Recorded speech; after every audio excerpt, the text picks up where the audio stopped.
Oke, baik saudara-saudara, kembali lagi bersama saya di Oloan King Channel. Salam sejahtera buat kita semuanya. Apa kabar nih dengan kalian? Semoga kita semua dalam keadaan sehat dan berada di lindungan yang Maha Kuasa.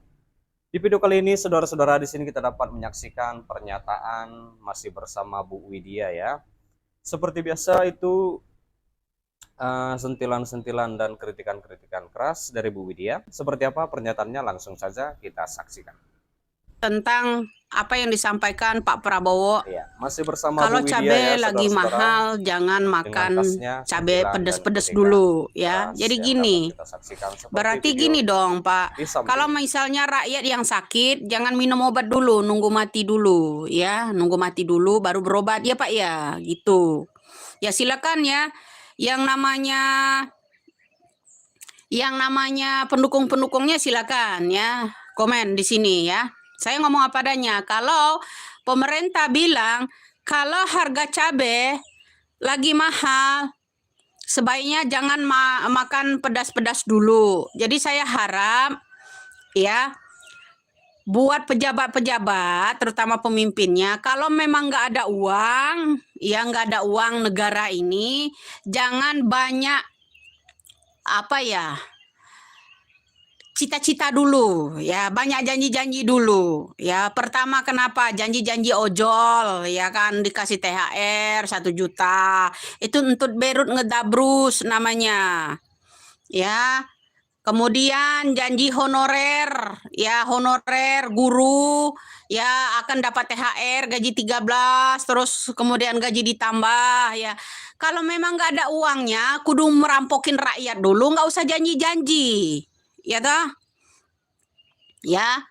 Ya nggak usah janji-janji. Kalau nggak emang dobol doang ngomong itu ya, nggak usah. Ngapain jauh-jauh hari ojol diiming-imingin 7 tahun loh, manfaatin ojol untuk ini. Sekarang giliran udah menang nggak ada lagi ojol diundang-undang bagi-bagi THR depan istana, woi ya. Ada nggak ojol sekarang ini ya berbaris-baris datang diundang ke istana? Ada nggak bagi-bagi THR? Nggak ada kan? Nggak ada kan? Nah, buat kamu yang mendukung-mendukungnya ya, kalau saya mau saya mendukung dia kalau saya diperlakukan khusus ya. Misalnya saya nggak bayar pajak, telat bayar pajak, nggak disita, saya mau dukung dia. Kalau lo aja diperlakukan sama ya, kalau lo 2 tahun telat nggak bayar pajak, kendaraan lo disita, itu sama aja, lo dikibul-kibulin doang. Di lain satu sisi, Jawa Barat membebaskan tunggakan 2 tahun yang pajak, bertolak belakang sama janji ini pemerintah pusat ya toh. Masih pagi Bu ya, bodoh amat mau pagi mau ini, yang penting mata lu ngelihat gua ya, yang penting mata lu, telinga lu masih ngedengerin gua. Iya, itulah dia pernyataan dari Bu Widya. Saudara-saudara, kita sudah mendengarkannya. Bagaimana nih menurut tanggapan kalian? Silahkan tinggalkan di kolom komentar ya. Sebentar, jangan di skip dulu. Di sini kita kembali membahas tentang di mana Presiden Prabowo Subianto mengungkap potensi penerimaan zakat mencapai 327 triliun itu per tahun ya. Menurutnya hal itu bisa menghilangkan kemiskinan ekstrim, saudara-saudara. Tadi dilaporkan bahwa potensi kita masih sangat besar, yaitu 327 triliun penerimaan tahun ini.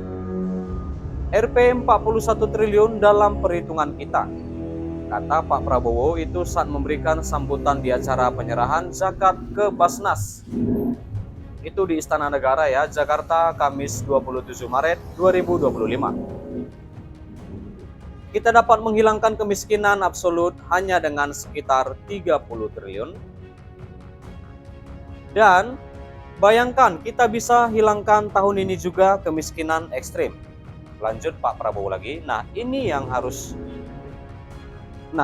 kita tunggu-tunggu saudara-saudara, agar kemiskinan ekstrim tidak ada lagi di Indonesia ini. Semoga segera terrealisasikan secepatnya. Kita bantu doa dan beri semangat kepada Pak Presiden Prabowo Subianto. Prabowo lalu mengingatkan agar pengelolaan zakat dilakukan transparan dan efektif. Ia meminta penyaluran zakat harus tepat sasaran. Pekerjaan pemerintah kita harus transparan, harus efektif, harus sampai ke mereka yang membutuhkan, harus dilaksanakan dengan pengelolaan yang bersih, sebersih-bersihnya dan setertib-tertibnya. Tegas Pak Prabowo lagi. Dan Prabowo juga mengajak masyarakat untuk mengalurkan tangan memberikan bantuan dengan berzakat dan berinteraksi. Iya, berintak ya. Menurutnya zakat sekaligus untuk memperdalam rasa syukur dan terima kasih kepada Allah SWT. Mari kita berdoa buat mereka, mari kita alurkan tangan buat mereka. Salah satunya adalah dengan berzakat, berintak, dan bersedekah. Dengan berzakat kita akan memperdalam rasa syukur dan terima kasih kita kepada Allah Subhanahu wa taala atas segala karunia yang telah diberikan kepada kita maksudnya. Itulah kata Pak Prabowo lagi. Dengan berzakat, kata Pak Prabowo, semua pihak dapat berbagi dengan sesama, menolong kaum duafa, meringankan beban hidup masyarakat yang kurang mampu dan menghindarkan hidup dari sifat kikir. Berzakat cerminan sikap gotong royong dan upaya mengurangi ketimpangan sosial. Zakat adalah menginvestasi dari keadilan sosial dan pemerataan kesejahteraan.